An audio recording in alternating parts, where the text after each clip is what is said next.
היום בדיעבד כיף שהייתי בעודף משקל. אני כל החיים שלי הייתי על סביב 100 קילו. ידעתי שאני רוצה שינוי, אבל לא, זה היה כזה איפשהו שם בצד. מתי הרגשתי שאני באמת רוצה את השינוי הזה, שכאילו כבר נמאס לי? וברגע שהגעתי לחנות בגדים, שאני רואה שהבגד קצת לא יושב טוב, שאני כבר לא מוצאת מידה שעולה עליי.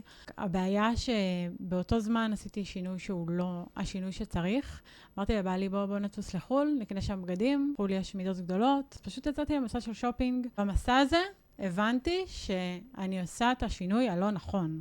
אני צריכה לעשות את השינוי שלי, לשנות את עצמי, את ההרגלים שלי. רדת במשקל, חזרתי משם ואמרתי לי, רז, את עושה הכל ואת מצליחה.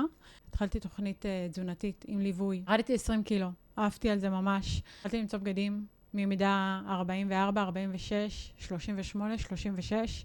זה היה מטורף, היה רגע אחד שהייתי ב-H&M, ופשוט המוכרת ראה אותי הולכת בה. פשוט כל פעם לא האמנתי שירדתי למידה הזו, ומדדתי ואני רואה שוואלה, אני יכולה להביא מידה יותר קטנה.